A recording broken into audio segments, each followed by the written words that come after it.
Classic tyres. At Longstone we sell a massive range of different classic tyres, radials, crossbys, all sorts of different manufacturers.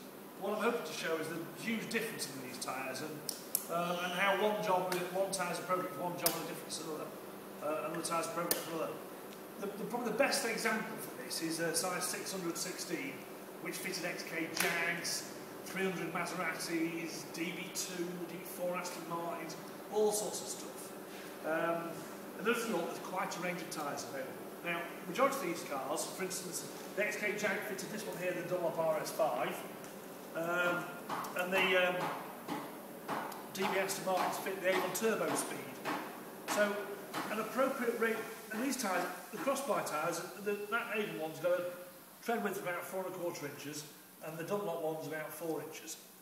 Inherently, when you upgrade to radial, one of the main drawbacks is you're going to make your steering considerably heavier. Part of it is carbon structure, and then the other thing that's going to contribute to that is if you fit a more modern radial tyre with a wider footprint, you're going to make your steering more heavy. Now, on a racetrack, what the heck, who cares? More road holding is pretty much what counts. Not completely what counts, but more road holding are better. So, what I would suggest is when you're contemplating going from crossbars to radial, fit a genuine period equivalent tyre.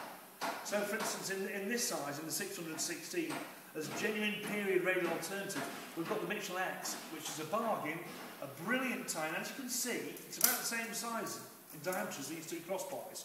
So you don't get that empty wheel arch look that you often see in a classic car about the 50s and 60s. Also, the Pirelli Cinturato is a more sporty version of the same thing. So for steady road use, the Mitchell X, I would say, is the best one. And then the Pirelli Cinturato is a fantastic sports car tyre on that side that's genuine and period. And then you go into more high performance tyres, like for instance over here we've got the Avon Turbo Steel. But what you're doing here when you're moving into these ones is you've got a much wider footprint. The Avon Turbo Steel's come on for 6 inches wide, so that's almost half as wide again as the crossbar. Added to that the factory radial, you get a much heavier steering, and the diameter's quite a bit smaller as well, which makes you more low profile, and for some circumstances that's brilliant. But if you want your car to stay like a proper classic car, go for a period tyre in the X or the Cinturato.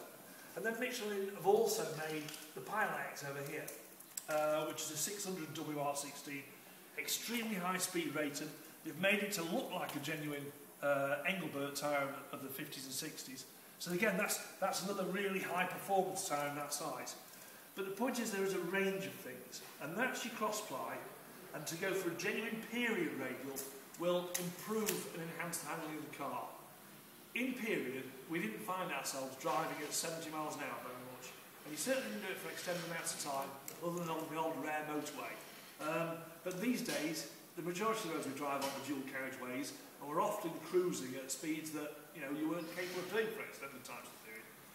So the improved directional stability of a radial tyre is probably really what people would like these days, and you can get that with a genuine period tyre without actually too derogatorily affecting the handling of the car.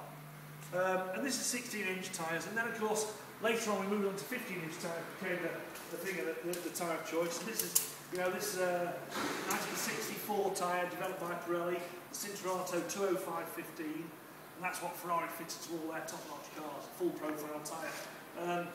And then of course later we go to 205-70-15s, which would have been quite a bit smaller in diameter than these tyres, and that's in the 70s.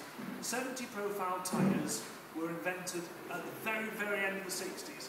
Early 60s cars did not fit 70 profile tyres. And then another subject to discuss is inner tubes. All tyres with an 80% profile, i.e. crosswise, and all the full profile tyres like this, they can all fit in the tubes. All 70% profile tyres can also fit in the tubes. A tyre with a lower profile tyre than 70% cannot fit in the tubes. All the cars that originally left the factory with wire wheels on in the 60s and 70s did not have a tyre of anything less than 70 profile on it. So pretty much all cars that fitted wire wheels can fit in the tubes. And in that I don't include modern models and things like that. Modern cars that have got wire wheels as an upgrade. But generally speaking, wire wheel classic cars can all fit in the tubes in them. Okay, any more details, longstone.com or 01302 71123.